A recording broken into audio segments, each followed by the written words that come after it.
extra thick queen size mattress, full or queen size for only $298, or an Ashley signature 4-piece bedroom set for $499, or a 5-piece dinette set for only $199. Huge selections and savings are going on at Butler Furniture Depot, your back-to-school headquarters. Call 562-8333 for directions. Who done it? The Butler done it. En Butler Furniture Depot hablamos español.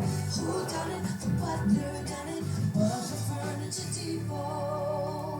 You got it. He's Rock's answer to your aggravation. Joy Network. The views and opinions expressed today on Black Focus Radio are not the views and opinions of the station, its management, or its advertisers. Now, let's get ready to focus on our issues, our solutions, using our voices on Black Focus Radio. Welcome to Black Focus, the show designed with our community in mind, where we focus on our issues, developing our solutions, using our voices. Central Arkansas, surrounding areas, and the nation. Get ready. Black Focus starts right now. Phone lines open at 855-525-5683. So here's your host, David W. Coleman and Robert Webb.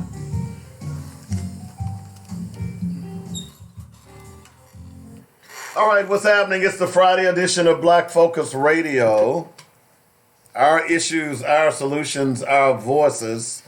855-525-5683 is the number. That's how you get in touch with us. If you want to call the show, Robert Webb will be along in a little bit. We're expecting Keisha Cobb as well. Kind of forgot about her. She should be in here in a little bit. Have to call her here in a moment and say, hey, where are you? Where y'all at? But we are here. As a matter of fact, we got a lot of stuff to talk about today. I am going to play the piece that I talked about yesterday by Dr. Claude Anderson that I think everybody needs to talk about. That'll be, again, our Black Fact for today. We'll certainly talk about, oh, by the way, hats off to Philander Smith. They are apparently celebrating their homecoming today, so good for them. So if you're up in that area, just be aware that Philander Smith College is celebrating their homecoming. Actually, this morning, I didn't know it. I was driving by and saw these people. What the hell? They were like out in the street. And they actually had a parade and everything. And then the police was around, and I saw black people. I saw police, and immediately I get... I have to be honest, I got suspicious of the police, so as I drove along, then I realized something must be going on with at Philander, and sure enough it is, and they're having their homecoming today. So y'all be careful if you're up in that area. Also today, we'll follow up a little bit more on the Civil Rights Act of 1866 as this Supreme Court case is nearing, as a matter of fact, the 13th. So that's next Wednesday, I believe. We'll talk a little bit more about that, why it's important for you to know about it, and what should happen with police who turn off their body cameras. Little Rock has got new body cameras now, and that's a question that hasn't been answered, which I think needs to be before they are installed. We'll ask that question, and then we'll go to another area of the country and see what their role is and what their legislators are looking at as it relates to body cameras. And also, we had another clown to join the political circus. That's Michael Bloomberg. I'll talk a little bit about him today as well. So that's kind of what's on the agenda today. Let me get on. We got to go ahead and do our Black Facts here. And we'll be back here in just a moment. Dynamic Black Facts. Our culture, our history, our people. Now, this piece is by Dr. Claude Anderson and it's entitled "Black Americans Need Businesses, Not Jobs: Inheriting Nothing." And this is what we talk about on a regular basis. All of these people are running around thinking that they're in good shape because they've got jobs. Don't understand that job means nothing and can be gone at the drop of a hat. And then what do you have? Because you have no inheritance. And part of that is our fault. Part of it is what we talked about yesterday is white supremacy. But black people have got to do a better job on that inheritance and making sure that there's something left for our children. So let's go ahead and listen to this. We'll be back. And by the way, this is a pretty long piece, 20 minutes to be exact. So just sit back and relax. I think you'll enjoy this.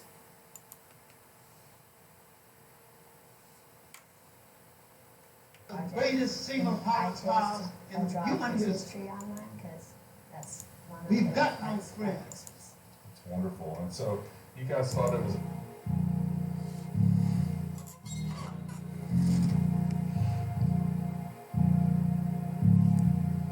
So to give you a very brief overview of why we're here, we put together a documentary specifically to discuss something that's never been talked about before in documentary form, specifically the socioeconomic progress, or lack thereof, of black people in America. And there's no way we could talk about this without talking to the godfather of black economic progress, and that's you. I've got one question that I came 1,500 miles to ask you. The question is, Dr. Anderson, after 150 years after the Emancipation Proclamation, 50 years after civil rights, after the NBA and NFL and rap music and everything else, and Oprah and Barack Obama, Keisha, you gonna make it to the show? I am out of town. Oh, I don't know you were going out of town. I don't think I told you about New Orleans. I thought I told you about Dallas though. No, you told me about New Orleans, not Dallas. I'm out of town. Is that for your procedure? Yeah. Oh, okay, that's right. You did mention that. I didn't know it was that this week. Hey, I'll call you after the show, okay? It's not today, is it? I can talk today. Just call me. Okay, I'll call you after the show. Okay. All right. What happened to our inheritance? You don't have any inheritance. That's okay. If you don't have any wealth, what are you passing on? See, we spend most of our lives focusing politically on things that are non-inheritable. See, when the civil rights movement started, you talk about your integration years. That you're part of an integrated generation. What did your generation focus on? You focus on welfare, food stamps, public housing, okay, civil rights, social integration, preferential treatment, getting a job. How do you inherit those things? What is there to inherit? And the typical white person right now, as an example, wealthy, they live off 87% of their income comes from unearned income. They're getting from unearned income. They're getting from Wall Street, from the stock markets. They're getting it from rent, rental payments to property owned. They're getting it from trust accounts. They got unearned income coming. Where is your black unearned income? What's that going to be? Food stamp, welfare, unemployment compensation? Where do you get Tanya. unearned income from? And they keep telling every black generation integrated into it that you can inherit something. What have you got to inherit? What black family is passing on any resource, any wealth to their children? So that means that, so what I'm saying then is that every white child at birth, he hits his earth in his community, in his church, in his family, in his neighborhood, in his school, in his race, with 87% of what he needs to be successful in life. He can reach out, like you just said, at any time and touch what he wants. He can go down the street and find banks. He can go find people that's in business. He can got cousins and relatives as professional people. He can touch it anytime he wants to. The 87 average white kid comes in with 87% of what he needs. You as a black person, you come in with zero. You come in with zero. Wow. You got to compete against a white child that has 87%. You come in with zero. So what they're going to tell you is that that's okay. You just got to run fast and jump higher. And that's not fair to black children. Black people have to learn that you gotta start developing wealth and resources and pass it on to these children so they can be at least competitive. And quit focusing on this waste of time stuff about something that's irrelevant that you can't measure. Or I'm leaving my kids some hope. I'm giving him with a good mind. I'm giving him with a blessing of a family. All that stuff. No, he needs something to compete against that guy that got 87%.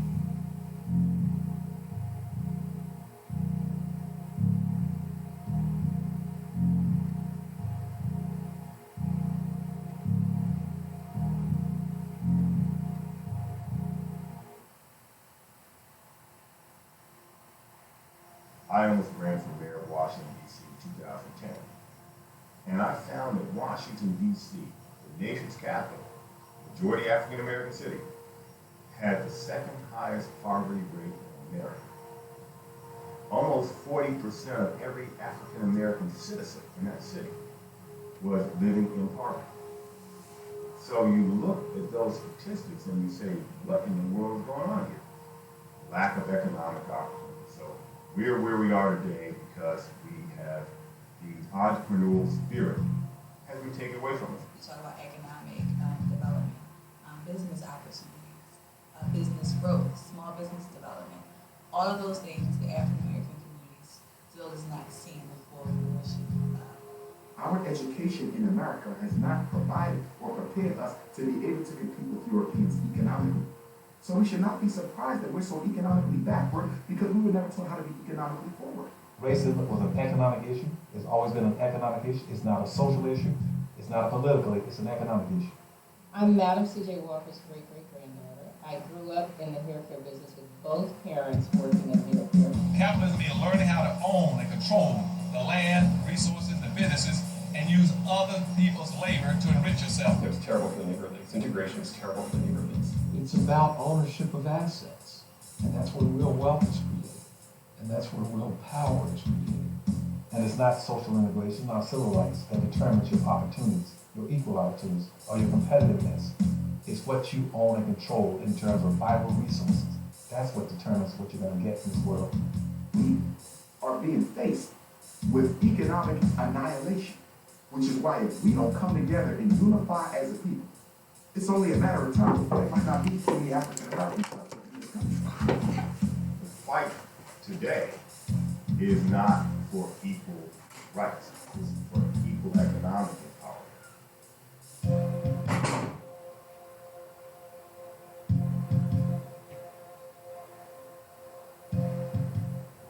Which end of the stick do y'all want? You want integration, you want segregation? I said, I don't want either end of the stick.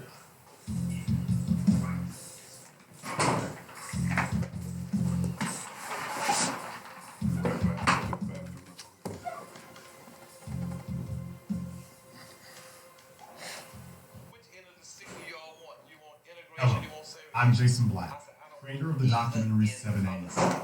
People have asked why I did this documentary. Well, the answer is very simple. We live in a world that runs on money. That's all. But the problem that black people have is that we are the poorest people in the world. And there's a simple reason for that. Because we do not have our own businesses. Now, we've been fed a lie for the last 150 years since we migrated off of the planet. Well, the answer is very simple. The lie that we live in a world that money doesn't matter. Not where we're concerned.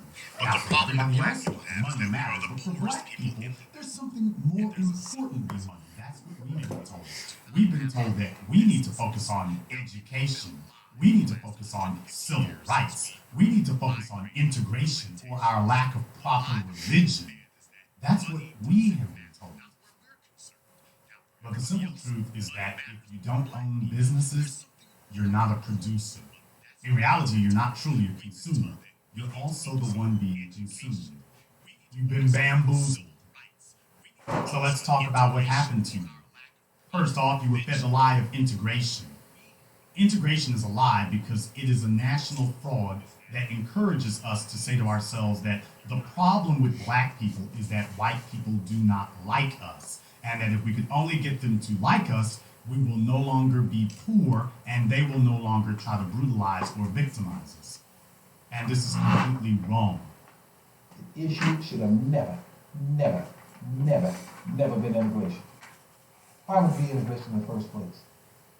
Never should. That was something that was cocked up by the black overclass, as I said in the 1930s, called University Island at that time.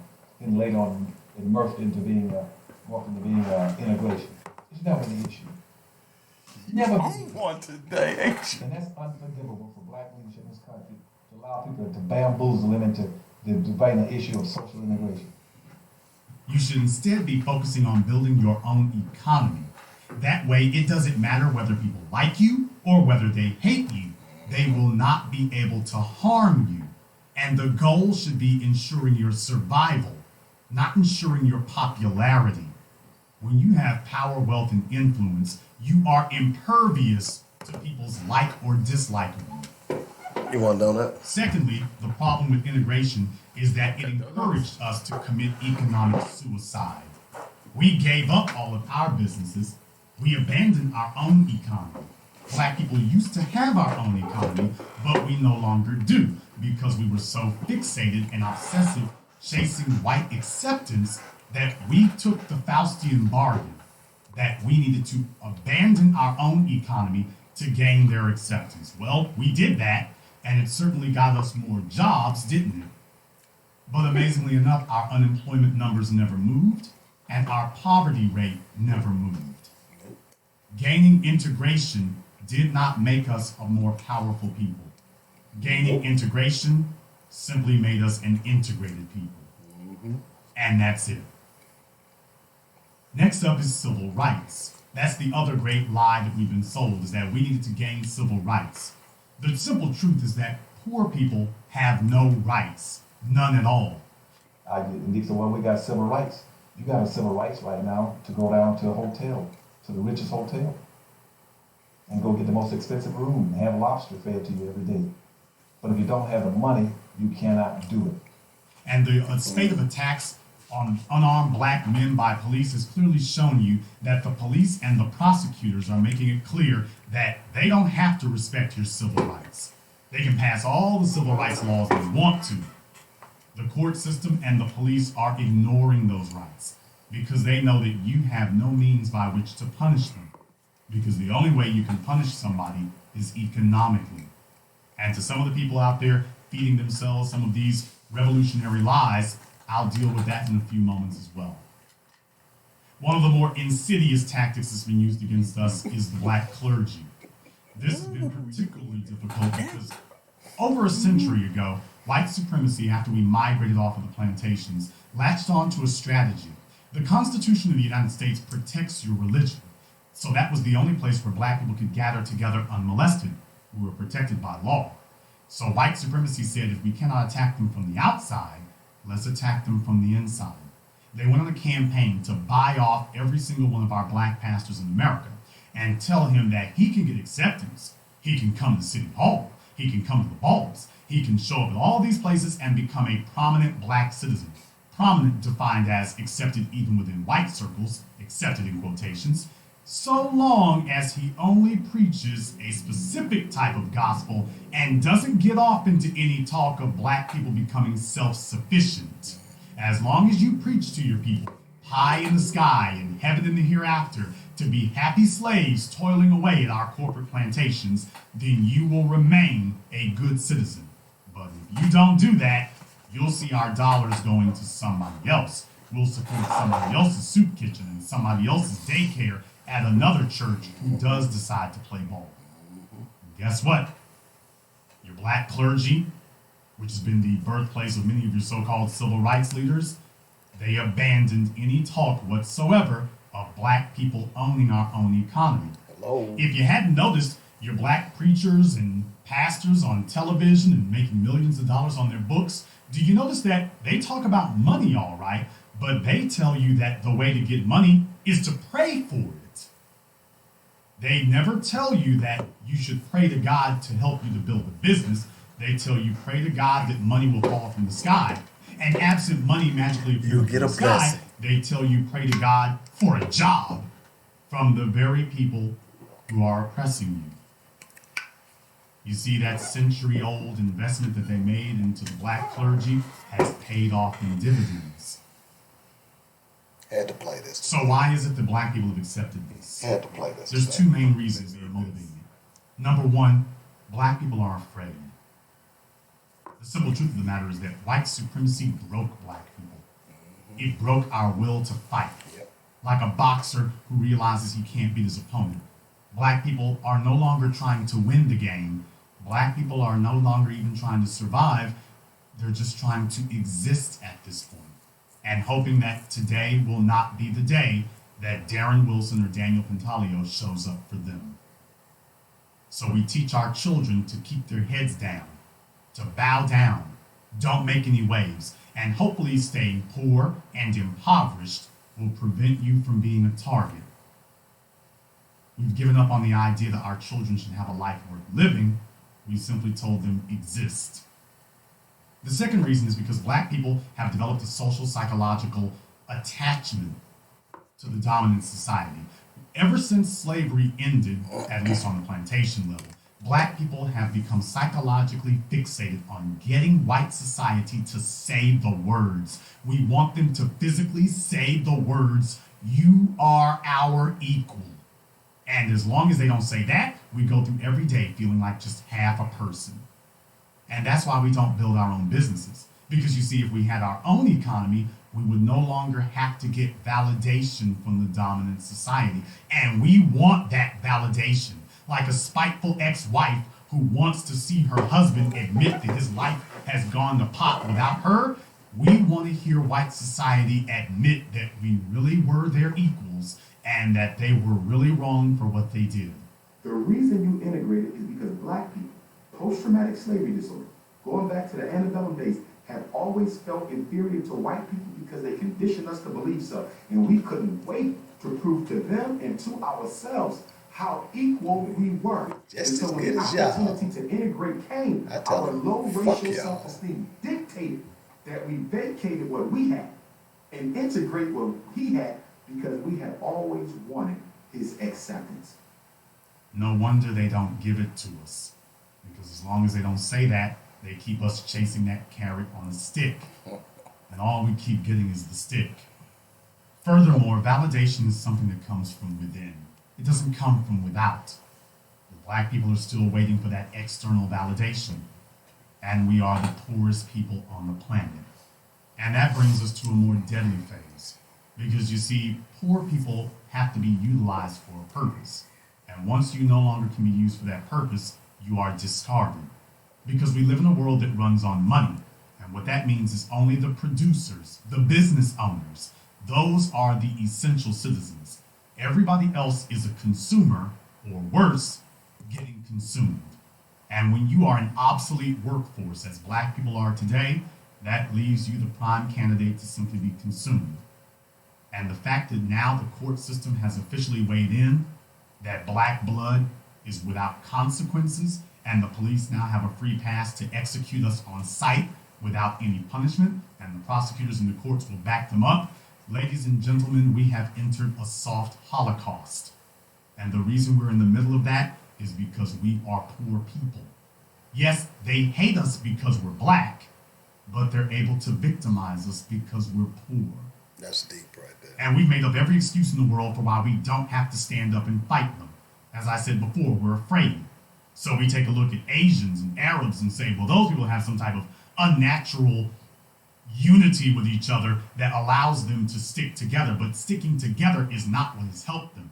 They came over here with one goal, to build an economy. Because even though white supremacists may not like them, they're unable to harm them because they didn't get their money from white supremacy. They make their own. Lastly, I want to address you. That's right, you. That's the person listening to me right now. That's deep, boy. Because of all the atrocities that have been committed, there's one that sticks out more than any other. You see, wealth is generational. Wealth is defined as something that is passed down from one generation to another. Well, poverty is generational too. And black people have made a decision that we don't care if we pass poverty down to our children. It's actually commonplace to hear black parents say, I don't have to leave anything to my children because nobody left anything to me. We've become so spiteful and hateful that we are now the chief tools of sabotage against our own children. We hate our own children to the point that we will deliberately sit and look them in the eyes and say, I'm passing down nothing to you. You will go out into this world and fend for yourself like an orphan just dropped off on these shores. I have money, I have a job, I'm going to spend that on clothes and cars, and you will have to live a hand-to-mouth existence and get by however you get by. Remember, the old heads, they want to ride all the way home on what they're getting. Those civil rights leaders, they're not gonna bust a break for you all. The rappers that got money, they're not doing anything for you. Who's gonna stand up for you? Do anything? Show me one in the country stand up for you. We have adopted a culture of betrayal and treason against our own children. And the single greatest crime that a people can commit is to pass on a lesser world to their children than the one that they inherited. Today, the dollar is worth 1/20th what it was 80 years ago. And that is the dollar that we are telling our children, you should go out into the world and start at a 1/20th disadvantage to all these other people who have been passing down wealth for a century. We tell our children, go out into the world and start with nothing. Make it on your own. And most of you listening right now, if you're black, most of you are poor. And that was what your parents did to you. They betrayed you. They gave you nothing and sent you out into the world. We are having children without a purpose, because if you're not passing anything down, then what are you getting children for, other than to reproduce? We need power, and power in this world is gained one way, through your dollars. There are some people out there who have this fantasy, and black people are very good for resorting to make-believe. They have this fantasy that we can shoot our way out of this, so they get on the internet and pose with guns. Here's the problem with that type of idiocy. How are you gonna go to war when you don't even make your own bullets? I'd like to call you now to come and see it. Opening January 17th and January 22nd in select cities around the country. I would like to invite you to come and see the Keep listening to Black Focus Radio for more dynamic Black facts, our culture, our history, our people on JourneyRadio.com. And if you would like to sponsor Dynamic Black Facts, give me a call at 615-554-0568. That's how you do that. And boy, that was deep right there, folks. I hope y'all heard that. That was worth the 22 minutes that it ran, okay? Because that's what we really talk about on this show, is that you can bitch, gripe, and complain all you want. You can march all you want. You can pray all you want. Yep. You can do all of those things that people are telling you to do to make your life better.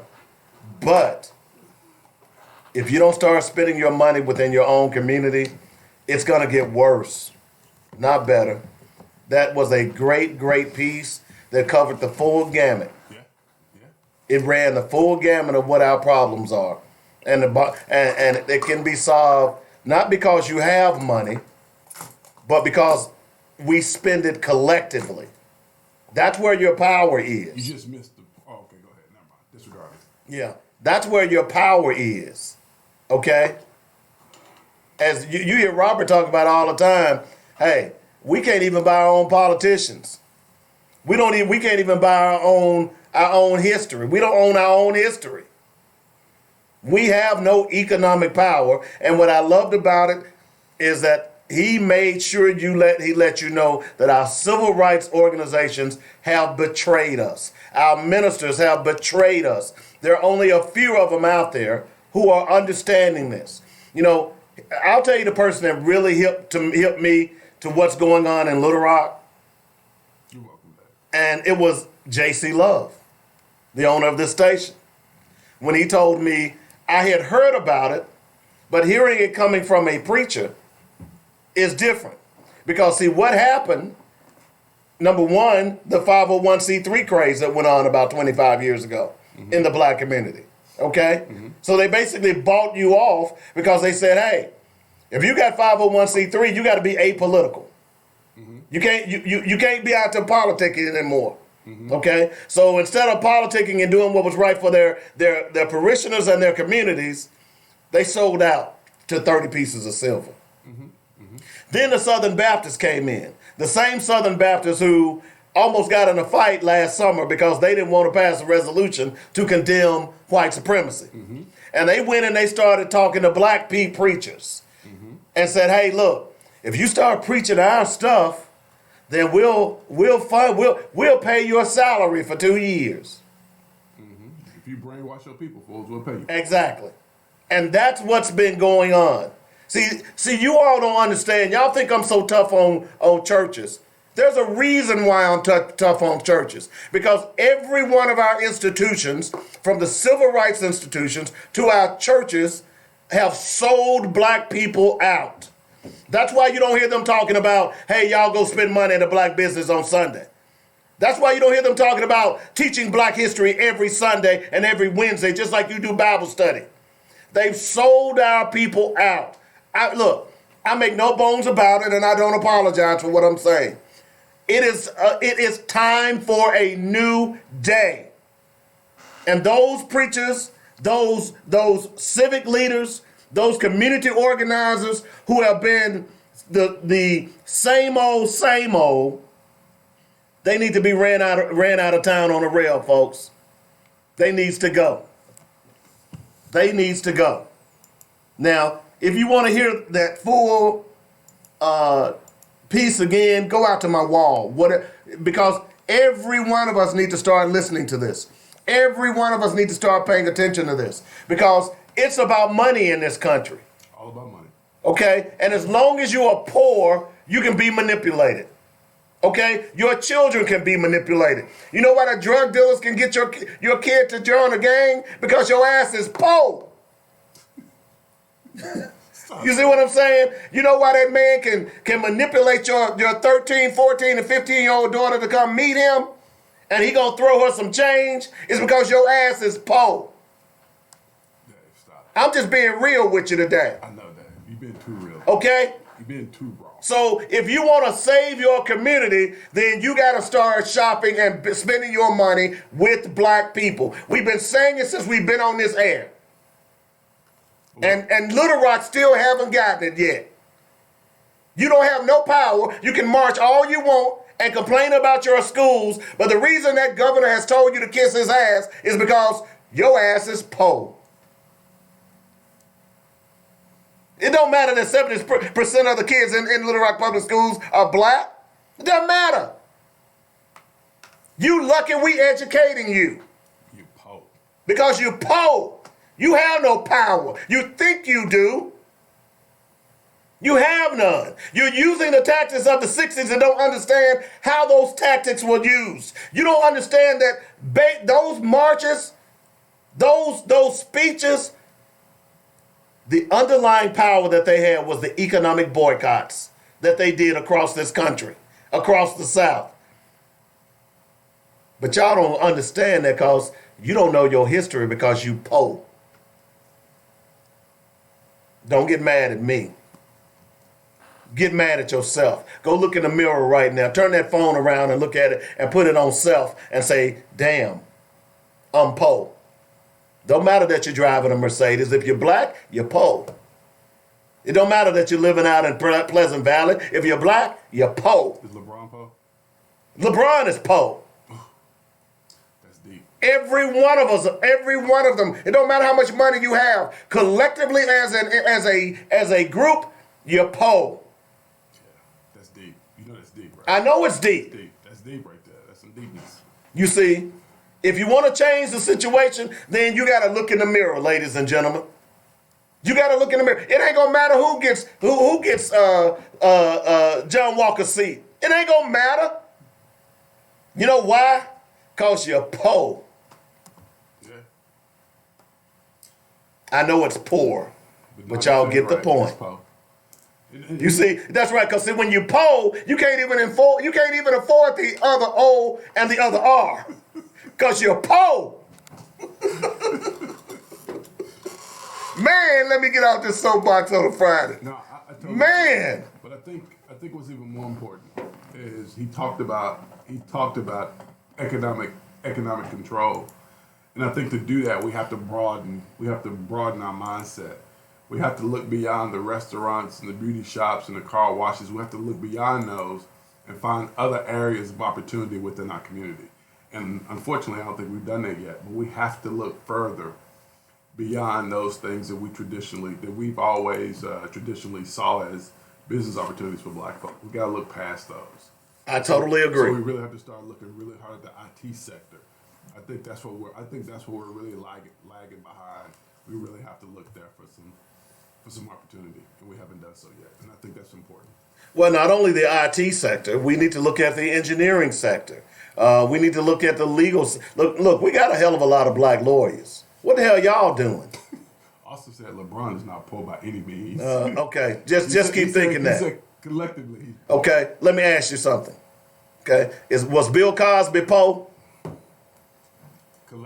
Collectively. You know why? You know why he was poor? Why was he poor? Because his ass is in jail right now.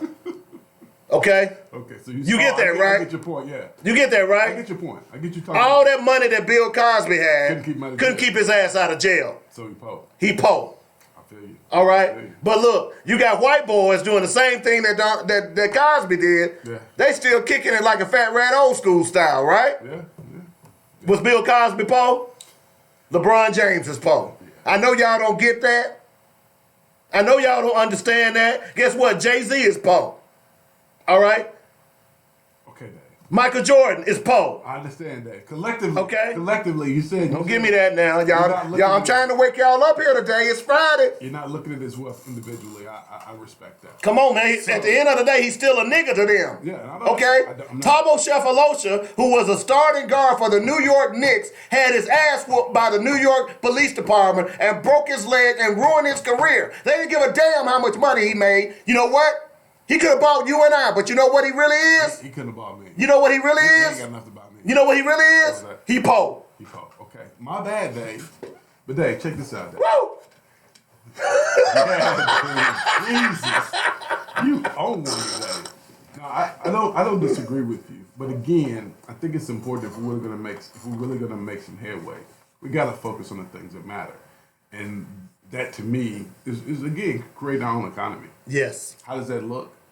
A lot of people say to create your own economy, first you need a bank. I disagree with that, but there are ways to create your own economy. And you don't need a bank to create your own economy. I disagree with that too. I just believe it's gonna be a lot of education though, because we can't continue to function in the same industries we've always functioned in. So how are we going to educate them? Because it's clear we can't go to black churches anymore.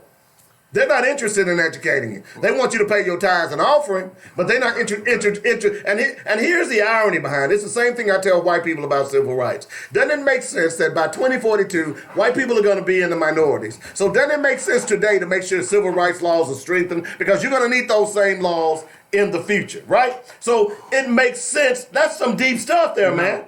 But let me finish my point here, because this is so succinct here. Okay. So preachers are telling you that, hey, look, we need you to pay your tithes and offering. Okay? Oh, I can't do this because, our congregation is poor.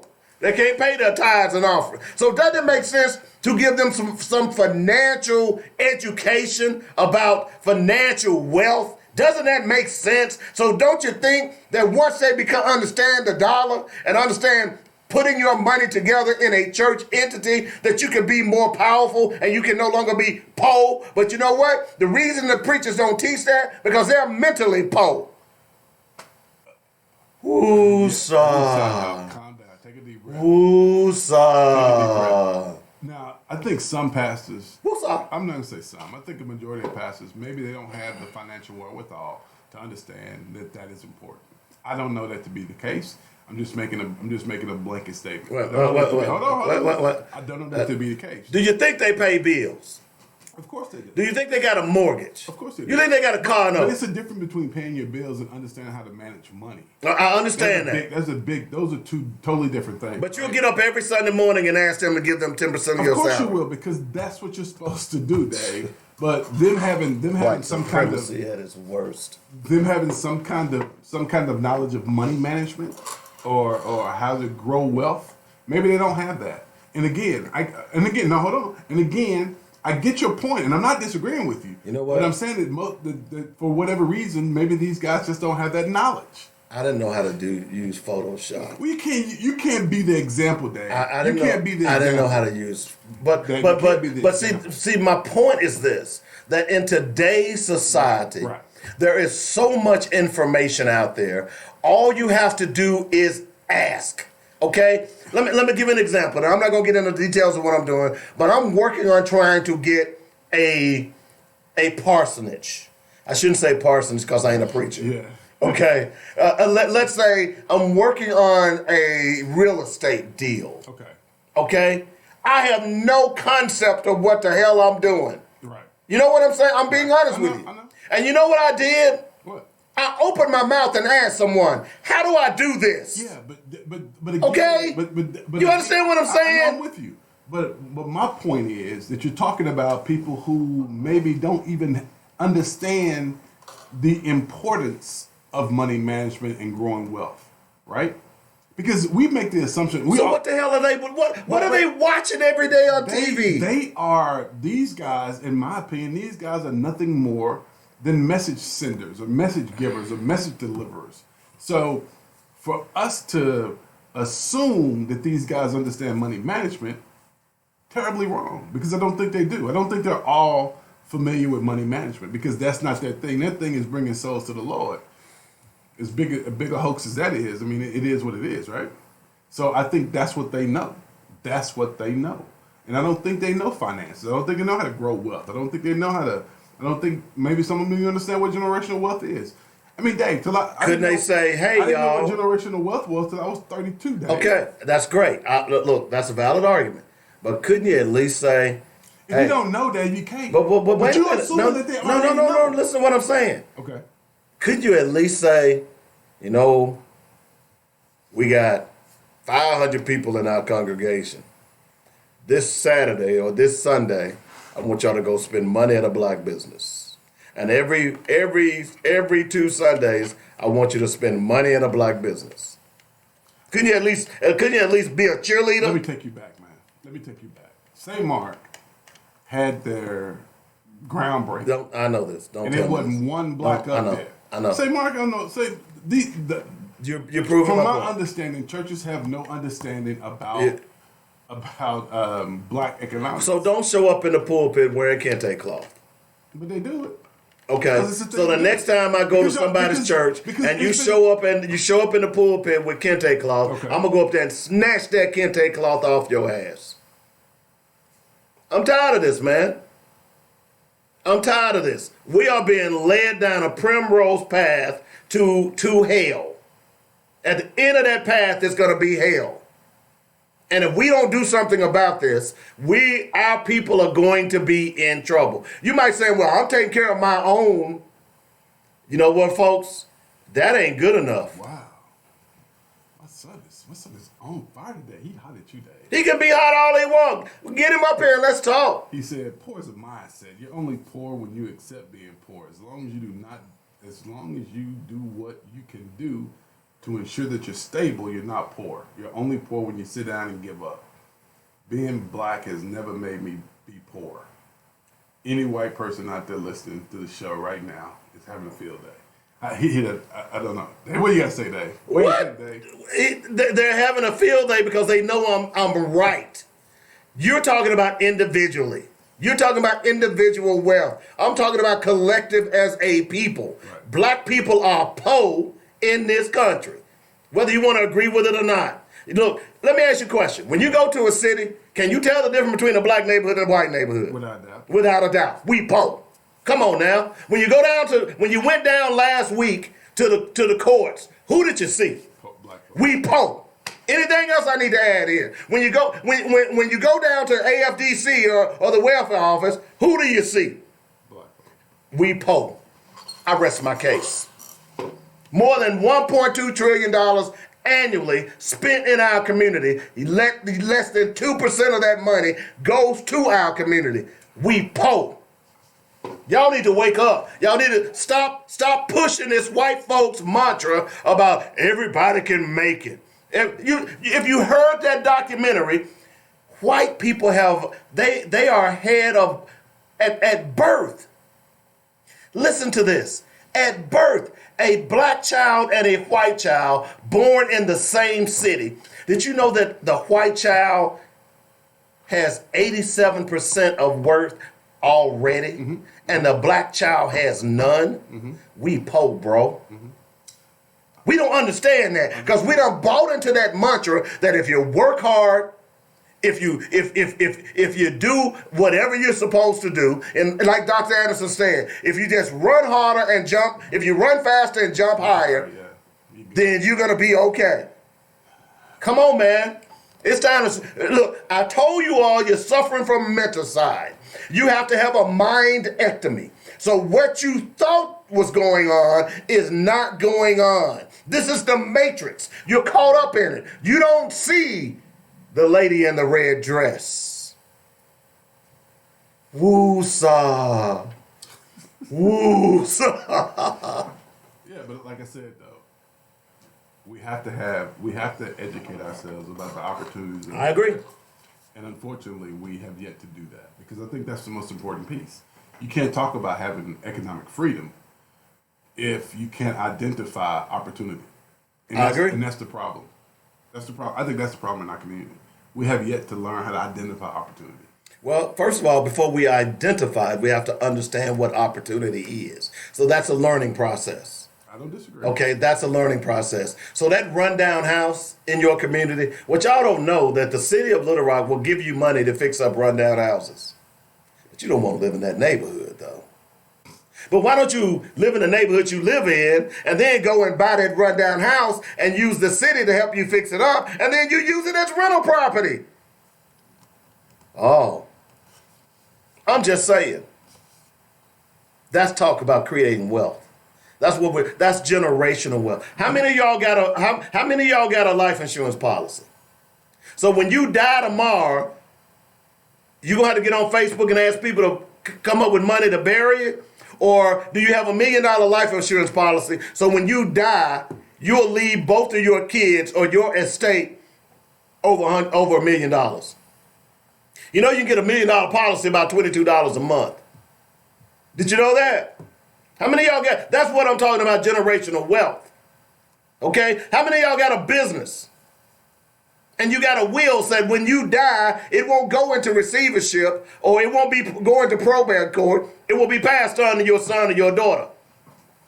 That's generational wealth. Okay? Not, you ain't gonna be able to pass on them Jordans, them 50 pairs of Jordans that you got in your closet.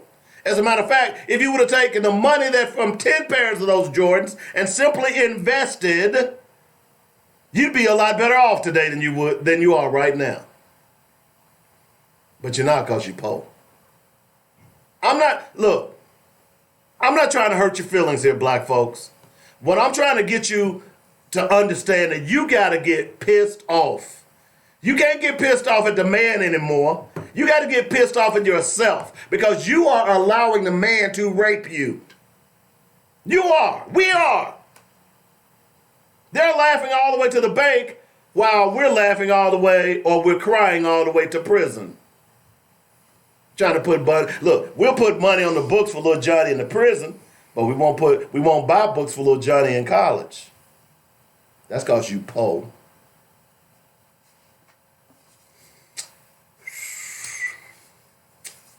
I'm done. You done? I think so. It might well up in me a little bit more later on in the show. I'm just trying to be real with us, man, because we need some medicine. Because after listening to the piece yesterday with Byron Allen, and although I knew that the NAACP, the National Action Network, and the Urban League had sold us out years ago, that's part of the reason that I've never joined. That's why I won't join again. I joined years ago. That's why we're not joining those organizations again. You've sold us out. Our churches have sold us out until we get back to what it is about black folks. Well, that's why I say I ain't carrying your water for LGBTQ. I'm going to say this, Dave. I'm not carrying your water for Hispanics. I'm not carrying your water for Asians or Arabs or Native Americans. The only buckets that I'm carrying for the water is for black folks. Period. End of story. And if you're mad about that, you can go bounce your ass out up there on the curb. I'm not disagreeing, Dave. But I will say this. Because we poor. I am going to join the NAACP. And let me tell you why I'm going to join it. I'm going to join it because I'm only joining it for one reason. I want you to help me hold their ass accountable. That's all we're going to join it for. We're going to go to the meetings every week and we're going to hold them accountable. Why ain't you speaking out about this? Why ain't you speaking out about that? We're going to hold them accountable, Dave, because ain't nobody holding them accountable. What they going to do, Dave? What they going to do? Nothing. We got to hold them accountable. Ain't nobody holding them accountable. Ain't nobody holding nobody accountable. Nowhere, no house, nobody holding anybody accountable. Come on, Dave. Come on, Dave. I'm putting you on the spot, player. Come on, Dave. I gotta. Kiss or get off the pot. I gotta think about that one. Come on, Dave. You got to, Dave. I gotta think about that. We gotta hold them accountable. You make a valid point. We gotta hold. But I am so angry. That's why we gotta at hold those organizations. That's why we gotta hold them accountable. Okay. Everybody who's within earshot of us today, join the NAACP because we gonna hold them accountable on the stuff that matters. Now, you come talk to me about some LBGT, FBAC. I don't want to hear that. Talk to me about black folk. It's a good point. All right then. What's up, Dave? We got to take a break while I ponder. Are you, hey brain, are you thinking what I'm thinking? Yes, brain. Hey, we'll take a break. I'll calm down, maybe. It's Friday. It's Black Focus Radio. Robert Webb, Dave Coleman. By the way, shout out to Keisha Cobb. Keisha is having a medical procedure today. That's why she's not here. So we wish her well. She'll be back next Friday. All right, cool. Okay. So shout out to her. I hope she's feeling better. Shout out KC. Get better, player. Oh, man. What's up, man? I just keep thinking about that video. Anyway, we'll take a break. We'll be back in a moment. It's called Black Focus Radio. Our issues, our solutions, our voices. Right here on JoyNetRadio.com.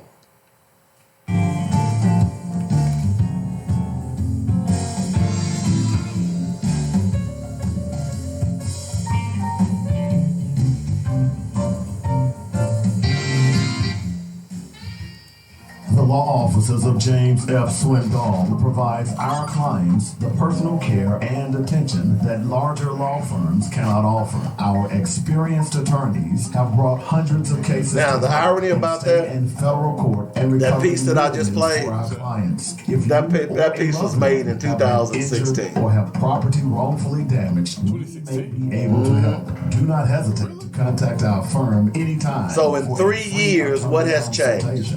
Not a damn thing. That's why that's so profound. That's 1-800-848-1290 or email inquiries at arkansas-personal-injury.com. Our law offices are centrally located at 212 Center Street in Little Rock. That's the law offices of James F. Swindoll, personal injury and products liability attorney serving Arkansas since 1977. Mitchell Funeral Home welcomes all of Arkadelphia and Arkansas to connect with a family-owned and operated service provider in Clark County since 1966. At Mitchell Funeral Home, they understand that the funeral is a celebration of a life and legacy, so the entire staff takes great pride in the caring, personal, and professional services they provide. Cremations, funeral planning, burial policy, life insurance, notary, and monument sales are just a few of the services they offer. Flexible packages are available as well. Mitchell Funeral Home appreciates the trust and confidence placed in them and will continue to enhance their services so as to serve you better. Call now. Get connected. 870-246-2611. That's 870-246-2611. Call, click, or come by. MitchellFuneralServices.com. Don't wait till we're needed. Call us now. Let's walk through this together. 870-246-2611. It's quality you can appreciate and service you can depend on. It typically will drop during the breaks, too. Hi, this is Alvin from BB's 4317 East Broadway in North Little Rock. We still have the green top at your very next Yeah, man, we join that bitch and hold the motherfuckers accountable. Make them do shit. That is an interesting concept. Make them do shit. Or 664-2992 or call our toll-free number 1-877. Get rid of that damn array. Diapers, pull-ups, That's sorry. First and foremost, diabetic supplies, underpads, and more. Insult to Dr. King's memory. LeBron James is the greatest player we've seen this generation. You have to be careful when you start saying, as well, he wouldn't as good as Mike, or he wasn't as good as Magic. Every generation you get that. You begin to sound like that old man that lives down the street, and every time you walk on his yard, and you even walk by his yard, he's on the porch, and he's got that little crooked finger, he's like, get off my lawn! Get off my lawn! Join the weekly sports magazine every Saturday, 8 to 10 a.m. on joynetradio.com. Get off my lawn! You got it. He's Little Rock's answer to your aggravation. The Joy Network. The views and opinions expressed today on Black Focus Radio are not the views and opinions of the station, its management, or its advertisers. Now, let's get ready to focus on our issues, our solutions, using our voices on Black Focus Radio. Welcome to Black Focus, the show designed with our community in mind, where we focus on our issues, developing our solutions, using our voices. Central Arkansas, surrounding areas, and the nation. Get ready. Black Focus starts right now. Phone lines open at 855-525-5683. So here's your host, David W. Coleman and Rob. All right, what's happening? Welcome back to the second hour of the show, Black Focus Radio. Our issues, our solutions, our voices. 855-525-5683 is the number. That's how you get in touch with us. Of course, we stream live on Facebook and YouTube simultaneously. Of course, you can catch us on Twitter at Black Focus Radio. And, of course, now the podcast is available. So if you miss any parts of the show, you can download the podcast from your favorite podcast platform. Just look up Black Focus Radio. We're everywhere now, ladies and gentlemen. Make sure you're sharing this broadcast. Make sure you're telling a friend. Now you can say, hey, look, go out and download the podcast, at least get the link to the podcast, and send it to your friend in Los Angeles or Philadelphia or Miami or Dallas or Minnesota, or even Utah. It's some of us up there as well. We everywhere. We everywhere. I'm just letting y'all know that. All right, so we got some other things I want to talk about this hour. Yeah, man, light it up, man. I can't have another hour we just went through. I need you to light it up for a brother. I'm sorry. It is Friday, player. Okay. Bloomberg has decided he's going to run for the Democratic nomination. Not surprised. Okay. Not surprised at all. Another megalomaniac thinking that another rich guy who says he can do something for you poor folks. I'm sorry, I had a flashback. I'm sorry. Yeah, please don't. And you poor folks, y'all gonna vote for him. Oh, well, look, he gonna help us. Oh, help us, Mr. Rich White Man. Help us. Save us. You remember in the Ten Commandments when Moses would show up and you hear them Moses. And that's what we doing to these white folks. Half of them don't care about us. Man, you're tough. I'm just being real, man. It's time for us to wake the hell up, man. I'm tired of this. I'm just saying. All right, okay. So, I want to talk about body cameras. I thought we could be light. Jesus, okay, go ahead, Dave. Body camera. Can I just talk about this? Okay. I tell you what, I'll talk about body cameras a little bit. Okay. And then I'm gonna let you have the rest of the show. Okay. You probably gonna talk about body cameras for 45 minutes then. I know what that means. Oh, what you trying to say? Nothing. Go ahead, please. I was more like 55, but I'll knock it back. I thought so. I'll knock it back to 50. I thought so. Okay. Oh, so, when this question came up, I think early in the week, or late last week, now that the Little Rock Police Department is getting body cameras. Yeah. Okay. And I still find it ironic that the Sheriff's Department got body cameras and we didn't hear nothing about Little Rock Police Department body cameras until after the Sheriff's Department got body cameras. Right. Yeah. But I ain't trying to infer anything. Yeah, I hear you. But anyway, so the question is, and one of the things that when they first started floating these ideas of body cameras is how they will work. Right. And what I mean by that is what happens if they become disconnected? What's the penalty? Do you say, Bob, you need to go down to IT. I think your video camera is messing up. Don't worry about that blood that's on it. We'll just wipe that off. Why are you looking at me like that? You are sick. You are sick. You are sick. I'm just saying, man. So the reason I'm bringing this up is because apparently, I don't know if you remember the case of Martavius Banks in Memphis. Okay. So some of the people in the state legislature in Memphis are trying to hold police officers accountable. Let me just read this story from WREG in Memphis. Memphis police are required to turn their body cameras on during encounters with the public. But that doesn't always happen. Now lawmakers are trying to hold officers accountable by turning the tables and charging them with a felony.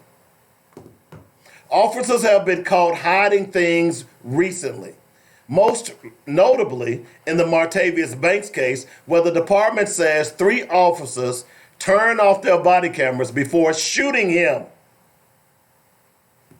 Hello? I'm listening, Dave.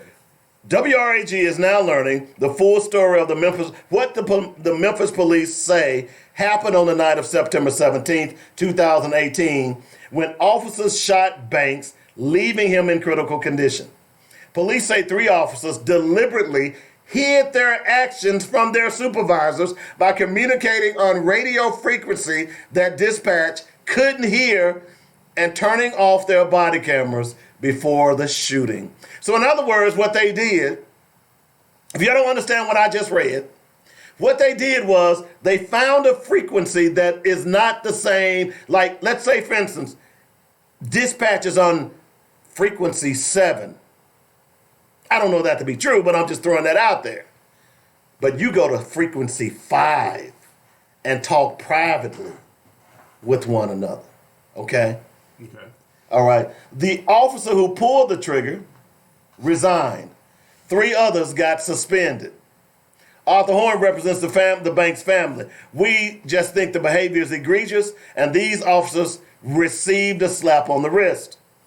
G.A. Hardaway of Memphis, good friend of mine, says experiences like theirs made him want to do more. What we want to do is take the issue of tampering with evidence, obstructing justice, and put some specific language in the Tennessee Code.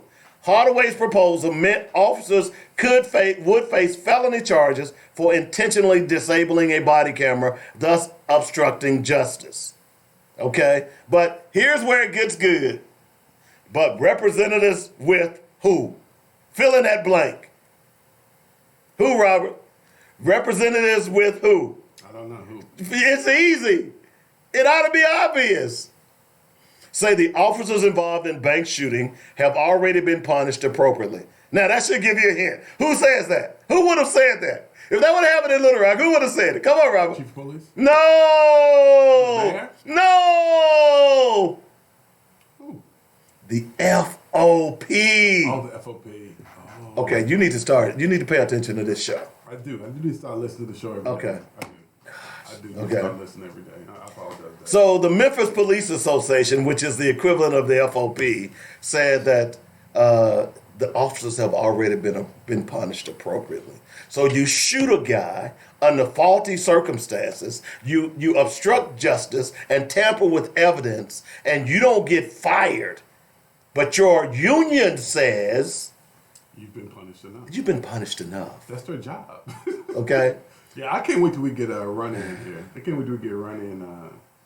I think his name is Templeton. I can't wait till we get those 2 guys in so we can talk about the FOP and learn a little bit more about how that organization works. Body camera policy violation should be exactly that, a policy violation, not a criminal law. We feel it's not only excessive, but it adds to stress. They have to deal with the dangers.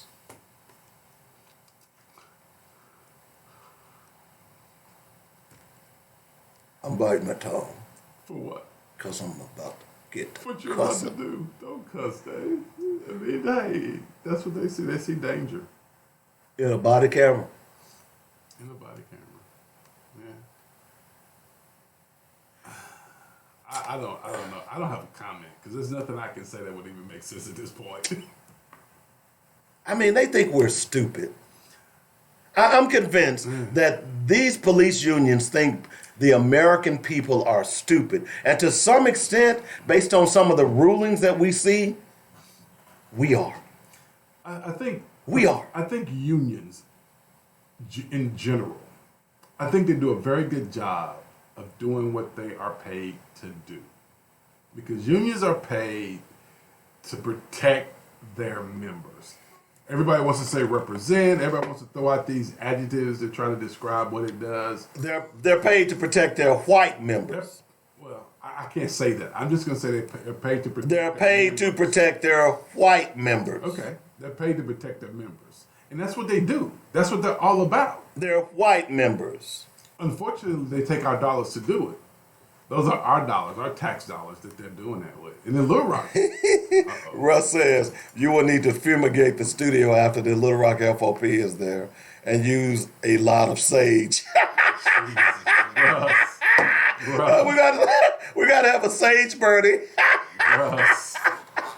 But you know, I think we're going to get them on. We'll see what happens. I think we're going to get them on. We'll see. Yeah, okay. I'm just saying. But the point about this story is Little Rock is about to get body cameras. Okay. If you don't put any teeth in whether or not they can disable them or not, turn them off as these cops did. So these cops clearly violated, although it's not a law, but they violated policy. Why weren't they fired? It should be just that. The policy is that you never turn your body camera off. Never. And if you do, you will be subject to termination. No, it should be subject. You will be terminated. Well, you should be terminated. Period. Okay? That's my point. Is that that's the you don't even have to change the law.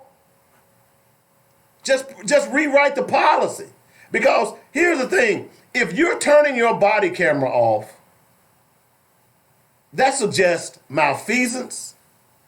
That suggests something that's not above ground, not above, it's not kosher. Right. You understand what I'm saying? Right. Because if you're doing your job, see, here's what irritates me about police. They got cameras on just about every damn corner in this city. Mm-hmm. They want to sit and watch you. And if I climb one of these poles and disable that camera, guess what'll happen to me? I'm going to go to jail. But here are police who are supposed to be upholding the law. Mm-hmm. They can turn on and off those body cameras whenever they feel like it. So if that's the case, what the hell are we spending that grant money for? Because we got to match. Are we matching that grant money? Well, we have these conversations quite often, and I want people to realize that, yeah, we got grant money to start, but remember, you got to continuously fund these things. Exactly. Until the grant money runs out. And I think sometimes we kind of get caught up in the whole thing about, we're going to have body cameras.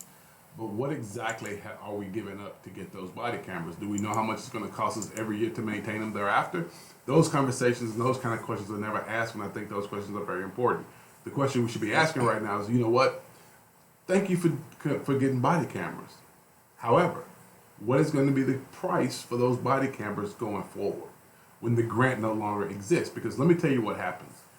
Back in the 90s, Bill Clinton's administration gave grants to police departments or municipalities to hire more police.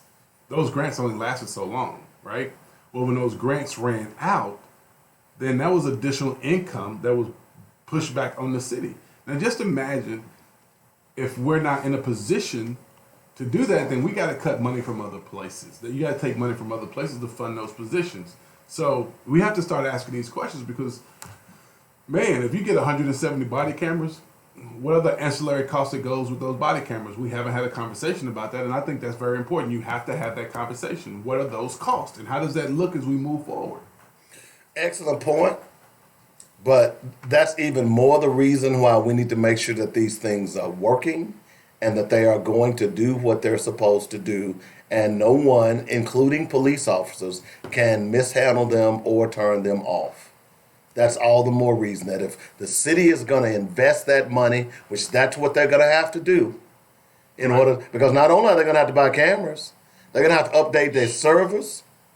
They're going to have to update their servers. They're going to have to update a lot of their infrastructure to make sure they're going to have to update storage. Because what's the laws governing the body cameras? How long will they keep that data? Hold on. Somebody said, what do you do when you have to pee? Don't you have to turn them off then? The only time that they are on is when they are engaging the public. Now, if you think your little Willie is engaging the public, then leave it on, damn it. Smart ass.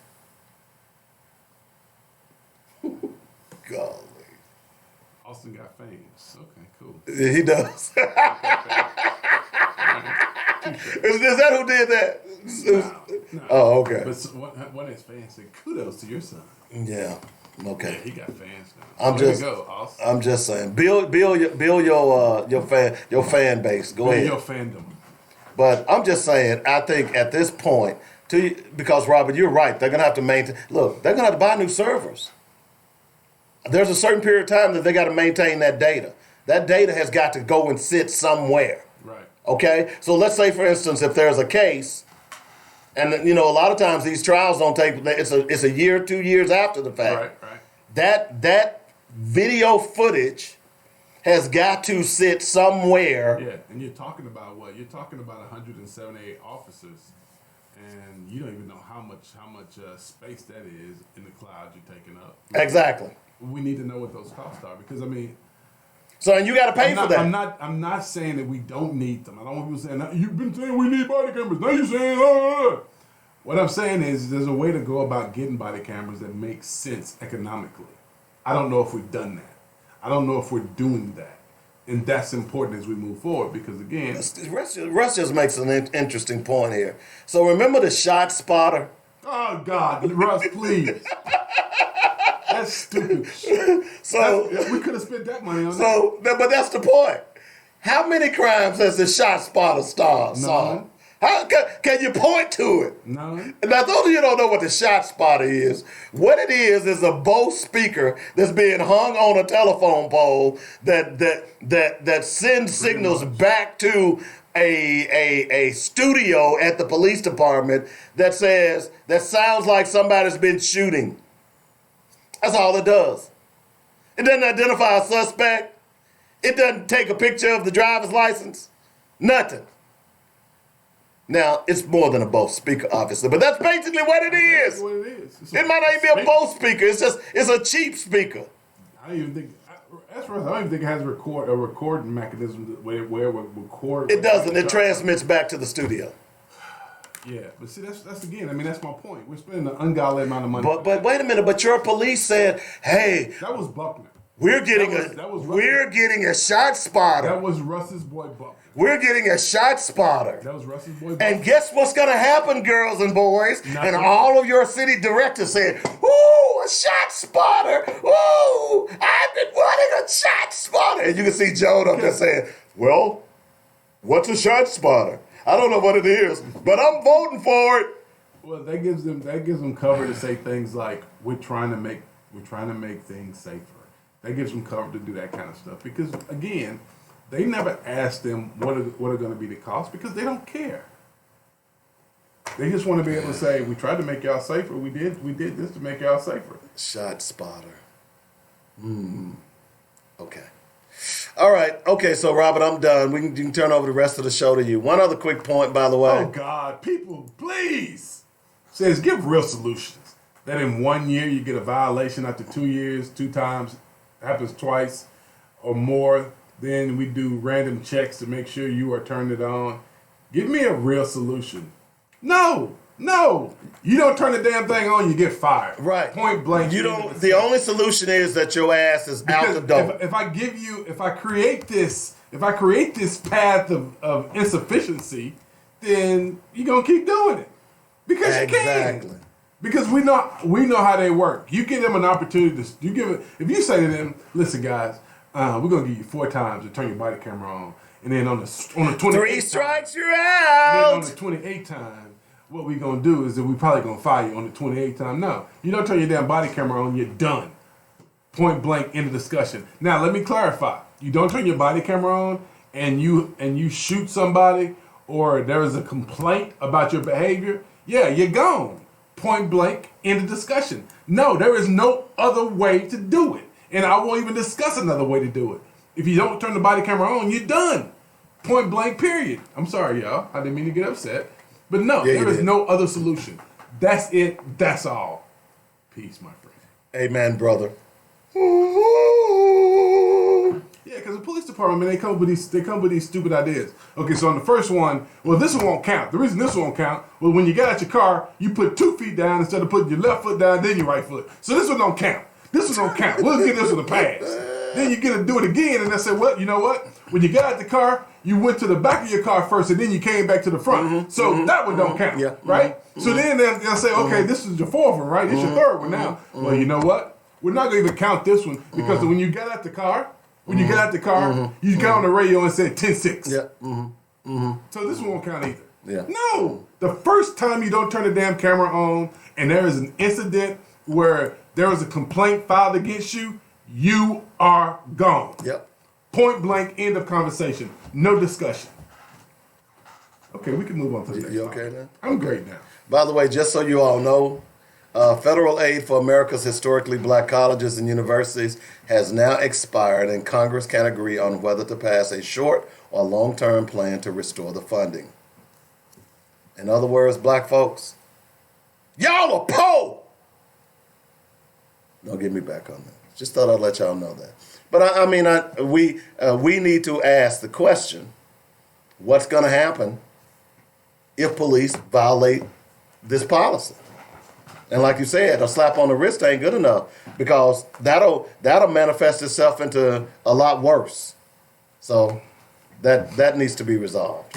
It really does. Soon, very soon. So okay, so that's the serious stuff. One other couple of other things. We talked about investing. Let me give you some stocks that you might want to invest in the very near future. Okay, now let me tell you something. You may not, well, I don't understand that stuff. Did you play blackjack? Do you play the one-armed lady? You understand. Is she a hottie? Okay. Is she a hottie? She might be, depending on how much she's putting out. Exactly. You put pennies in, you get pennies out. You put dollars in, you get dollars out.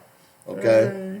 So the point I'm trying to make is that investing in the stock market is no more than you gambling. But again, that can create long-term wealth for your children. All right. So here are some stocks, and this came across my wall, and I said this would be something good to pass out on my station. Okay, on the radio station. So artificial intelligence. This is a category. There are three categories: artificial intelligence, electric cars, and renewable energy. Now let me tell you something, folks. Anything that has to do with future technology, you should be investing in it. Okay. I will tell you another industry that's not on this list that you ought to be investing in it, and that's the marijuana industry. It's huge. It's about to explode. As a matter of fact, I watched a piece last night where we think that in Amsterdam, that's the mecca of marijuana. You know what the people in Amsterdam are doing? What? They're investing in marijuana in America. As a matter of fact, this past Tuesday, the state of Hawaii has now totally legalized marijuana. This is where you need to be investing your money. Okay? Not to little buddy on the street who's going to be pushing weight. Okay? You sick. Okay, not to him, but in legitimate stock markets. Okay? Here's some other ones. I said artificial intelligence, stocks, NVIDIA. You don't even need to know what these stocks do, but it would help if you did. Now, some of them I know, some of them I don't. But like NVIDIA, I know exactly what that is. So for instance, how many of us have ever used a computer? All of us. Okay? The reason you can see that image, whatever image it is, whether it's the porn that you like to watch, that Robert is watching right now while we're doing our show, or the video. Porn good. Or what you see on Facebook, the Facebook Live that you're seeing me with right now, NVIDIA is responsible for that. In other words, there is a thing in your device called a video card. It is made by NVIDIA. Okay? Another one is IBM. Well, we know about Big Blue. They're investing in all kinds of things. Another one is Baidu. Not sure what that company is. Here's another one, Yext. And the last one is Amazon. You may not like Amazon, but Amazon can make you a lot of money if you invest in them. Okay? Now for electric cars, because this is where the industry is going in electric cars. Whatever you do, don't spend your money on a brick and mortar radio station like Cumulus. Just letting you know. So for cars, Tesla. Well, we know Tesla is doing big things. NIO is another one. Nissan, Volvo, and Magna. So that's 10 stocks that I've just given you that you can invest money in. And if you let your money sit, and here's the other thing, you can die. As long as you have someone that's watching your stocks, that can be passed on to your kids.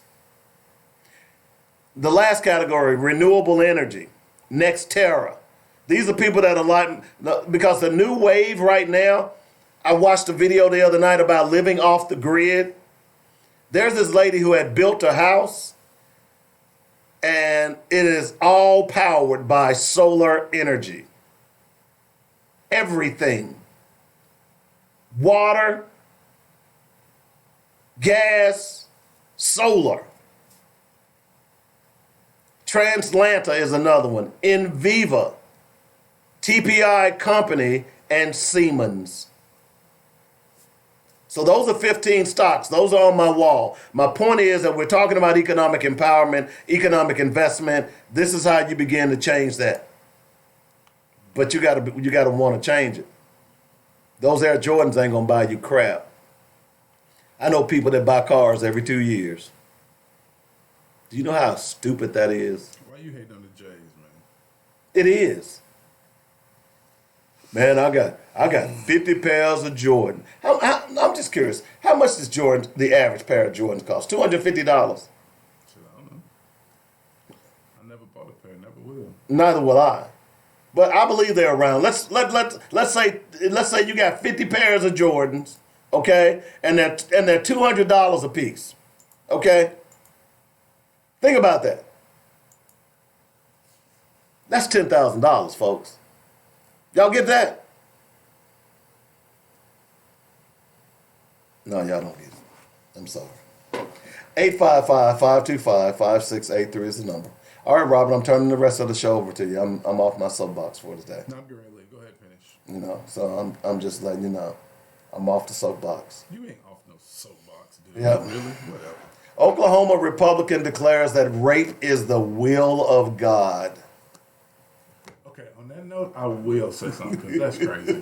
I want to tell everybody who's within earshot, if you live in the state of Arkansas, if you don't, if you live anywhere else, there are two people who I know who would make fine candidates for district. We're going to talk about that here in a moment. We ain't going to talk about that right now. No, I'm not finna put this out there now. You told me I can talk about what Okay, I'm let me talking just about. look You at done, dude. You can't upstop me. No, Dave. No, Dave. Because this is about what we... Congressman Bobby Rush calls for the breakup of Comcast after civil rights threats. That goes back to what we talked about yesterday, that 1866 law. Okay, go ahead, Robert. I don't want to do it now. No, go ahead. You got some great people running for District 34, and what I want to say to people is, I ain't picking one or the other. Why not? You're more than welcome to. Who you voting for? I'm giving money to both of them. I'm giving $100 to both of them, and I want everybody else to get. Hey, big spender! Give money to their campaigns. If you ain't got 100, give them 50, 25, 10, whatever. Buy our candidates back. Buy them back. Hey, if you big can give them spender! $5, give them $250. Whatever, just give them some money. Give them $2.50, not $250. $2.50. Give them something. So who are the candidates? You got Joyce Springer and Ron Davis. Okay, so what do we know about those people? Well, Joy used to work for John, and so did Ryan, didn't he? No, he didn't. No, I don't think so. Ron's a pastor. He's a pastor, and he stop. He's a pastor. He works. I think he. I'm not sure where he works. I think he works for a church. I'm not sure though. Stop it, man. What is this? What is this? What does he do? No, I'm not saying it again, Dave. What does he do? I'm not saying it again. But buy both of them. Give each one of them. If you got $50 to spend, give each one of them $25. Who you vote for is your business. I'm just saying. Make sure we buy. So what do they currently do right now? What are their occupations right now? Joy worked for John. I don't know what she did for John, but Joy worked for John. Okay. And I don't know where Ryan works, but I think he works for a church or a nonprofit.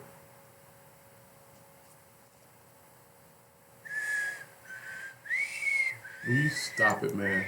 It's your show, bro. Will I'm you just, stop it, I'm. Don't you do? I know what you're about to do. Dave, will you stop? We're not endorsing candidates. I'm not. We're not going to endorse any candidate. I'm not endorsing neither one. It seems like you're trying to. What? Yeah, it seems like you're trying to. No. Let's see here. Stop it. All right, what are you talking about now, Dave? No, it's your show, bro. I'm just along for the ride, my brother. My brother. Let's see. He does have a website. Oh, he's got 3 gorgeous little daughters. That's so nice of him.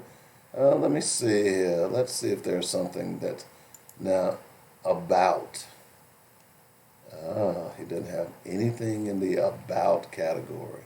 He's got a lot of people. Rizal is his friend. Stacy McAdoo, Tamika Silverman Edwards, Patrick Oliver, Anika, Don, Danita.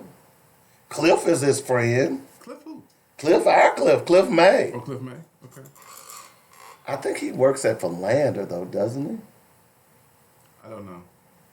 I think he works at some church, though. I don't know which one. I don't think he's a preacher. He may run a non-profit organization. I'm going to tell you like this. I don't mean to be mean. I ain't trying to be mean. I ain't trying to hate nobody's feelings, but we don't need any more preachers and politicians. Jesus, We don't need them. We don't need them in politics.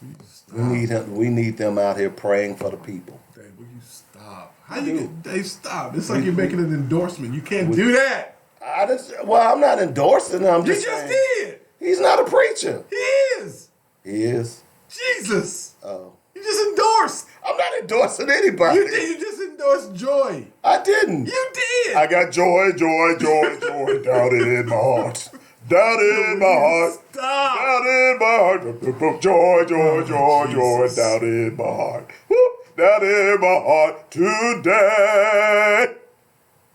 Jesus. We got to get both of them on the show, but y'all make sure y'all bring some of that campaign money with you. Y'all always want to run and jump on the show when y'all need to get the word out, but y'all don't want to spend no campaign money on the show. I'm just being real.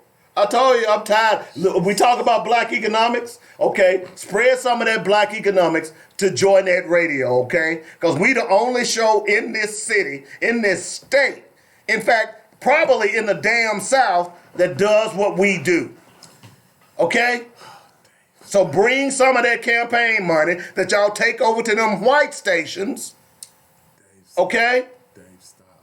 Bring some of that campaign money that y'all take over to them white stations and spend it on Joy Net Radio. I'm just being real. They always want to come on Joy Net Radio. You'd be shocked. Hey, I'm running for office. Can I come on your show? Hell no. Stop, Dave. Stop it, man. Jesus. I thought it was your part of the show. You just took it over. I know, I'm sorry. Go ahead. I was just adding some filler. Go ahead. You looked like you were struggling. You had to come in and save you. So? You had to come in there and save you. You think? Jesus. You're endorsing candidates and all kind of crap. I'm not endorsing anyone. You just said there said we don't need no more preachers. The guy's a preacher. You can't He's not do a that. preacher. He is a preacher. Well, why doesn't it say it on his Facebook page? What? Why did he put preacher on his Facebook page? Yeah, you typically. I don't know why he didn't do it. Oh, is he hiding behind the cloth? I don't know. Know, Dave. Dave, will you stop? Oh. Dave, we gotta bring the brother on the show, man. Yeah, tell him to bring his check. Gotta bring the brother. Will you stop it already? I'm serious. That $50 that you're gonna give him, he can buy some spots. Okay, and we'll do him right. That's for Joy Springer too. I'm just looking. So I'm still going through his Facebook page. I'm on his wall right now. I don't see anything that suggests that he's a preacher. Now, he could be. Got a picture of him and John Walker. He's for LRSD. He's backing that. Why are you looking up Joy? Why are you just looking up him? Well, because, I mean, you said he was a preacher, so I was just trying to find out. He's got a picture on here with him and Angela Davis. He ain't a preacher because he wouldn't have been taking a picture with Angela Davis.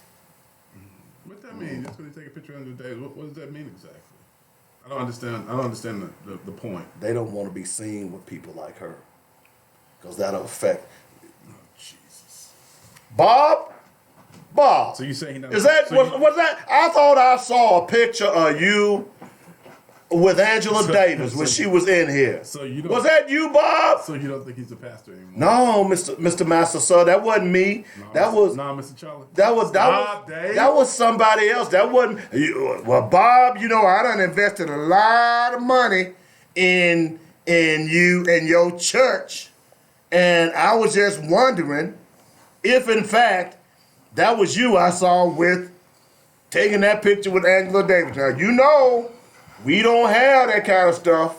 I thought we done talked about that, Bob. Stop. So everybody, Davis is losing it today.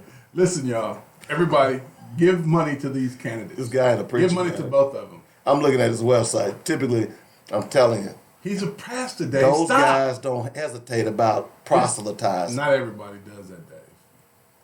Dave, listen. Everybody, go out, give money to both candidates. Don't give money to one, give money to both. If you plan on giving $100, give them $50 apiece. If you plan on giving $50, give them $25 apiece. Just give them something. Let's just buy back our candidates. It's enough of us that we ain't got to try to break the bank to give them money. If we all just give them a little something, we can make this thing real. So what I want y'all to do, please, break bread with them. Ain't got to be a lot, $50, $25, whatever. But give it to both. Don't give it to one. And I know people going to say, well, you need to pick one. No, you don't. We're not going to fall into those same old stupid rhetoric that we always hear. We're going to fund our own candidates. We're not going to pick one candidate to fund because this is the thing, y'all. If we fund one candidate, then guess what somebody else going to do? They're going to fund the other one. Let's fund both. We're going to give them both money and let the best man or woman win. That's how you do it. Fund them both, and we can hold them accountable. He's a friend with Quinn Foster, Ryan Quinn Foster. He's one of those radical troublemakers that hang out with Russ and Vicky Hatter and all you guys. Who? This guy ain't no preacher. Who? I'm sorry. I'm still going through his wall. I ain't seen one thing on his wall that's proselytized. This is a Jim Crow State Board of Education. This ain't no preacher, dude. Why not? I'm just saying. If he you didn't think Judge Griffin was a preacher, he'd be saying that same stuff. Well, Judge Griffin has a history. Judge Griffin is different. Oh, okay. Judge Griffin is the exception. He's not the rule. He should be the rule, but he is the exception, unfortunately. Oh, dear God. Okay. All right. So stop. If we had more preachers in this city like Judge Wendell Griffin, it'd be no problems in this city. Okay. I like that. I'm gonna be honest I with agree you. with that. Okay. But my thinking is, if you got one Wendell Griffin, that should be enough. Yeah, but you know what? We got most of the other preachers saying, I ain't gonna Griffin. I don't know Wendell Griffin. Boss, we need to do something about Wendell. Wendell's making it hard for us out here. He put stuff on here about Jay-Z. I'm still going through his wall. Why are you going through this man's? Now you endorsing Ryan Davis? Who was Ryan Davis? Oh, that guy. I'm just looking. Well, you got two candidates. If you're going to look at Ryan, you got to. I thought you had three. Wasn't there somebody else that was supposed to be running? Who? I don't know. I thought there was another. Talley? Yeah, Roderick Talley. But he ran at 36. What, he going to move? I mean, what is he doing? You can't run. I mean, what is he doing? Why you gonna hate on the brother? I'm not hating on the brother. I'm just saying, what is he doing? So what happened? So what if he get? Don't so know. what happens if he decide to get another apartment somewhere else? So what's wrong with that? What's wrong with that? I'm not knocking the brother. Oh, if y'all want to give. No, I see. No, let me be clear here. I see. Jesus. You got issues. Let me be clear. I forgot about Roger Talley. Oh, I see. But again, I see you've de-endorsed someone already. I didn't de-endorse it. I didn't de-endorse it. But again, what he doing? What he doing? Hold on. He ran for 36. Mm-hmm. I don't believe he can run for 34. Mm-hmm. Maybe he can. I don't know. But until I know for a fact that he can run, I'm not going to say that he's running. Well, he's already said he's running. So why? Yeah, but there's a difference between you saying you're running and once the election commission take a look and say whether he can run or not. That's two totally different things. So I'm not gonna start stoke that fire yet. You don't like Ryder Tyler, do you? I don't know him. I don't know him not to like him. Why don't you like him? Jesus Christ. I don't know the man, Jay. Will you stop?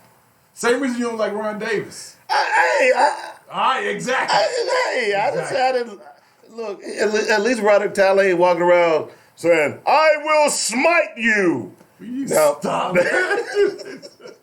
Now make sure you pay your tithes and offerings. You know, even when you stop doing that dude is not a preacher, man. I mean, he's a preacher. No, he ain't no preacher. Okay, this is what's on his Facebook. Man. Dude, why are you doing this? Here's what's on his Facebook. Here's a meme that's on his Facebook. Are you endorsing this guy? I'm just saying. This sounds like you're endorsing. No, I'm just saying. Okay. You said he's a preacher. I said I think he's a preacher. Well, let me say. He got dread. Listen. So maybe he's not a preacher. I noticed that. See, that's what I'm saying. So maybe he's not a preacher. Because them little old women was saying, now you gonna preach the word to us. You gonna have to get a haircut. We don't want all that snakes and stuff hanging off your head. Oh Jesus. Looking like Medusa. Oh Jesus. Okay, Dave. I'm done with you. I'm so done with you right now. Okay, Dave. Okay, so here's what was posted on Ryan Davis's one of the memes on his page. It says, "We don't fight fire with fire. You fight fire with water best. We're going to fight racism, not with racism, but we're going to fight with solidarity. We say we're not going to fight capitalism with black capitalism, but we're going to fight it with socialism." Ooh, who said damn. that? Damn. You don't fight racism with racism. You fight racism with unity. Who said that? Damn. I don't know. This is off your boy's page now. I don't know. He put that on his page? Yeah. Read that to me one more time. Just read the economic part to me. It says, we say we're not going to fight capitalism with black capitalism, but we're going to fight it with socialism. You don't fight racism with racism. You fight racism with unity. Who said that? Oh, Jesus. I don't know, but whoever it is, he can't get my vote. That's crazy. Oh, so you're de-endorsing him now? I never endorsed anybody. You might want to re-endorse him after I tell you who said that. You want to re-endorse him before I tell you? I'm not endorsing anyone. Go ahead. I'm not. Come on, Rob. I'm not endorsing anyone. Go ahead. Who said it? My man! Fred Hampton. Oh, hell no. From the Black Panthers. I don't care. He wouldn't be posting Fred Hampton on his page if he was a preacher. Dude, whatever. You can post whatever the hell you want to post on your page. That don't mean nothing. I post all kinds of stuff on page I don't believe. And you ain't a preacher. Exactly. God! You're sick. I almost called you something bad. I swear to cheese and crackers I did. Well, if you did have a church, I'd come sit on the front row and open and close my legs. Okay, y'all. I did say he was a pastor. I think he's a pastor. Good. Now, I think he said he's a pastor. I don't know for a fact. So what are your people saying? Oh, man. About what? Look what he posted on there. Will you stop, man? Black religion and black radicalism, an examination of the black experience in religion. Woo! I'm kind of liking old Ryan all of a sudden. Yeah! I might need to hold off because he might go out there and clean up his Facebook page. Look what else he's Midnight Children. Guess who wrote this? Salman Rushdie. So would you like it in there? Song of Solomon by Toni Morrison. Are you gonna look at Joy's page now? Look at Joy Springer's page now. Go. Ishmael Reed, the last we've had days enough of his page. Go to Joy's page. All right, let me go look at Joy. Now, okay. Let me look at Joy. I want to give equal time. Yeah, equal time. So yeah, You got 15. Well, actually, you got to go 2 minutes over to give Joy the same amount of time you gave Jimmy. All right. Because you damn near went through his whole Facebook page. No, I was just trying to find evidence. You know, cause I know some great preachers, and I don't use that adjective lightly. I really do. But I know there are a lot of them out here masquerading and manipulating our people, and it's time out for that. Because number one, if you're not using the Bible to empower your people through knowledge, then you don't need to be a preacher. I'm just going to be honest with you. And if you're one of those preachers out there who is sold out to the Southern Baptist Convention, then you don't need to be a preacher. And I guarantee you, I bet your flock don't know you sold out to the Southern Baptist Convention. I'm just saying. Don't get mad at me. It's time to call them out. All right. What's her name? Joy Springer, right? Joy Springer. I got joy, joy, joy, joy down in my heart. Down in my heart. Down in my heart. I got some joy, joy, joy, joy down in my heart.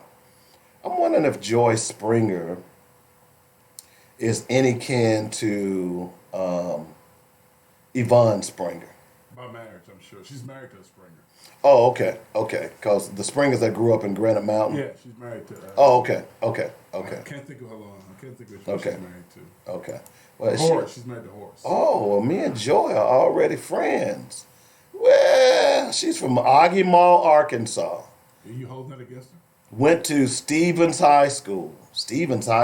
Oh, that was in Oggy Mall. I know where that is. Yeah, you should figure that out. Yeah, that's where we used to have to go to Oggy Mall to the line to get liquor when we went to Southern Arkansas University, because it was dry county down there. Mm-hmm. So Stevens High School. So she may know some of my friends from down in that area. She went to Henderson State. She worked at John Walker's, PA. You know what so can I just be honest? Okay. No endorsements, Dave. I'm not endorsing nobody, but Joy is probably, either one will probably be pretty good. I got to hear what they've got to say first and foremost. So I don't want to just say that. But,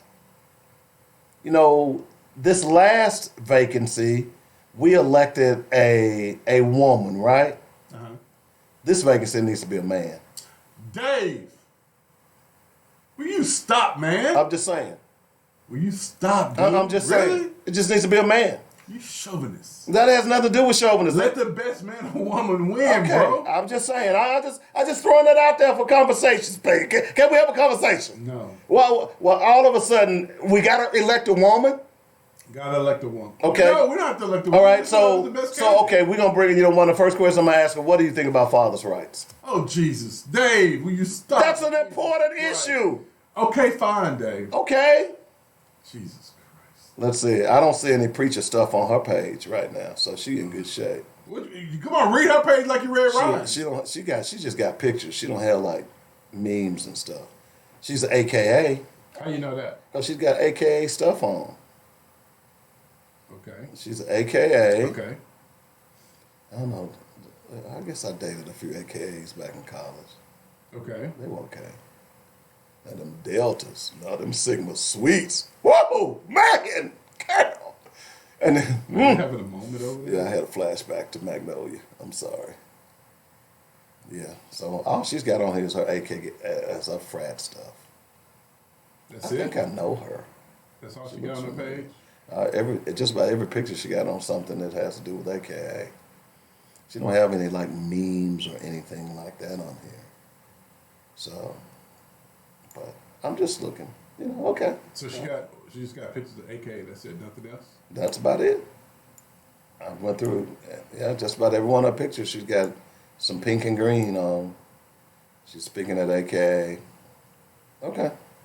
All right, well, may the best man win, or woman. That's all she got on her page. Yep. Mm-hmm. She don't have any memes or... See, this is too sanitized for me. You know what I'm saying? Mm-hmm. This doesn't tell me anything about your personality. What? What do you want to tell you, Dave? I need to be able to get some type of insight. All I know is you like to wear pink and green. Dave, stop, man. How is that going to affect me as a citizen of Arkansas? Oh, Jesus. What do you stand for? Oh, Jesus. Okay?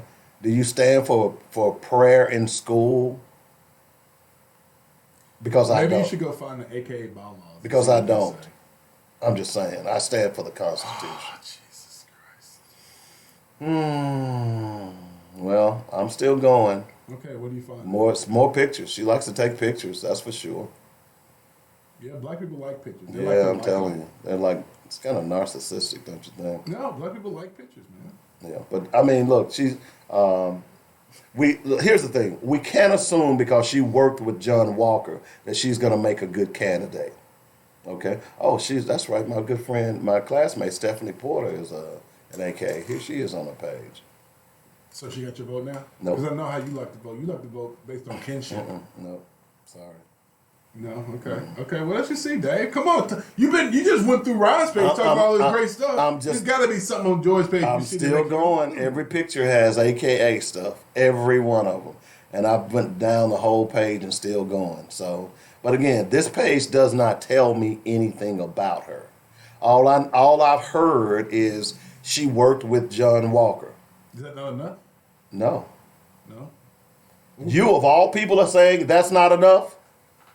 I'm asking the question. Hell no, that ain't enough. Can you tell me why it's not enough? Because we need people that are going to be in office that has substance. Okay? Yeah, invite her to the show. Invite both of them to the show. As a matter of fact, let's have a debate between the two of them on the show. Well, we got to wait till all the candidates get up in there first. Because, we did the mayor thing, man. We kind of did that haphazardly. We didn't get all the candidates because we never got Baker Curtis on. Well, he probably need to be on anyway. Oh, Jesus. We just stop. It was interesting. Loser! It was interesting that the only two that were in the runoff were the only two that were on our show, right? There you go. Oh, he wasn't in the runoff, though. My bad. There you go. Okay. He wasn't in the runoff. All right. So I'm just wondering here. Every picture I've went through. So this page, the only thing I can surmise from this page is that she likes to take pictures and she's an AKA.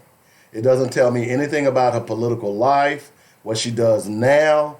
It doesn't tell me anything about what her goals are for this state, particularly black people. Looks like a picture of MacArthur Park right there. Old picture of MacArthur Park. No. It doesn't tell me anything. So, yeah, every picture. And there's a lot of them. So there you go. So all I'm saying is that, y'all can come on, but just remember, we need y'all to bring some of that campaign money down here. Okay? Don't come running on the show. Oh, she looks like she's a seamstress, too. Oh, we might be able to turn Jemiah onto her. Jesus. Yeah. You want me to do something for you? You got to do something for me. You know what I'm saying? Hey, well, that's what the white politicians say. I'm gonna give you this $100,000. So is that now the standard? We gotta play the game like they play the game. Is that now the standard? We gotta buy. Whose words are this? We gotta buy back our politicians. I agree. We gotta buy back. So hey, everybody, I need you to go give them money. Okay. Some money. I don't care what it is. Give it to both of them. Don't give it to just one. Give it to both of them. Well, I'm just saying. And just know, guys, I just want to tell you this. I don't want you to be pissed off if you don't see your name on their list. If you give less than, I think, $50, they don't have to put you down on their list. So. Wait a minute. What? Just because I give you $2 don't mean you can't put my name on your list. I worked hard for my money, even though it was just $2. They don't put money. They don't have to put anybody down who gives less. Well, she might need to change that. You know why? Because you know how black folks are. Oh, she didn't put my name on there? Well, I'm just letting people know now. Don't get no attitude. Dave? Although I gave her, I know I didn't have a lot of money to give her, but that last $2.29 was all I had. I was going to buy some Doritos with that. And she can't put my name on the list? Oh, no. No, that ain't going to work for me. Dude, I'm so through with you, man. Hey man, you ain't done. You gave gave Ron 30 minutes, man. I'm still looking, Come man. on, keep talking about her page. I'm still looking. I'm still. Oh, I'm sorry. I went to Tanya Hooks' pages now. I'm sorry. Let me go back. I did that because I remember Tanya Hooks is the president of the Little Rock Central Alumni Association, and I need to reach out to her. So let me quickly go and send her a friend request real fast. Oh, Jesus. Dude, I just said, man. See, man, you doing endorsements. You doing endorsements, man. I am not endorsing anybody. Come on. I mean, I like her last name. One of my very dear friends in high school, she married into the family. So, I mean, that's a good step. And I'm sure she know a lot of my friends who are AKAs. But, you know, I'm just saying, Rob, all I'm doing is using your advice. What did you say when we started looking at these politicians? We need to find out what she did. Okay? Can you tell me what George Springer has done for the community up until this point, other than work with John Walker? I know she served on the school board for a very short period. I can't tell you what Ron's done either. I can't tell you what any of them have done. And that's because we just don't move in the same circles. So, but wait a minute. What? If they had had an impact on this community, wouldn't we have heard of them before? Little Rock ain't that big. Well, it ain't like we in Los Angeles. But you gotta remember, it ain't like we in New York. It ain't like we in New Orleans. It ain't like we in Chicago. Okay, when you gonna let me talk, let me know. I'm sorry. Not everybody moves the same way. So you got different people who have different issues that some of their issues might not be my issues, right? And so we don't move in the same circles. Is she black? Yes, she's black. Well, your issues are her issues. Well, is Ryan Davis black? Yeah. Well, your issues are his issues. No, everybody has different things that they're interested in. Okay. The only thing you can tell me about, you can't tell me anything about Ryan Davis, right? Anything about him like what? What has he done in the community? I can't think of things off the top of my head. Bingo. No. If it was impactful, you, Mr. Robert Webb, who is so plugged into the Little Rock community, that would have rolled off of your tongue like player. Well, can you tell me one thing that George Springer has done in the community? Dave, I told you we don't move in the same circles. I can't tell you anything about either one of them. I know. Bingo. Hold on. I have seen Ron and Joy at meetings, right? So meetings? At meetings, yeah. Meetings? At meetings, yes. Meetings? At meetings. Meetings? Yes, Dave. Wow. Stop it, man. But I have seen them. I just don't know. I don't know what they've done outside of that. I don't. Because, I think that's fair. Because Joy worked with John so heavily, I think she's heavy in the education. And I think Ron's also heavy in the education. We already have two people in the legislature who is heavy in education. We need to diversify our thought processes. What about criminal justice? What about economic development? We don't need people trying to get up to snuff. We need people to already have the snuff in their mouth, and when they get there, all they got to do is spit. That's a good analogy. But I can't tell you if that's the case for Joy or... Well, we'll find out. All right. Because one of them are going to win, apparently. Or Rod Talley, one of the two. One of the three. Will you stop saying Rod Talley yet? Don't start it up until we know for a fact that he's actually going to be in the race. Why are you hating on Rod Talley? I'm not hating on Ron.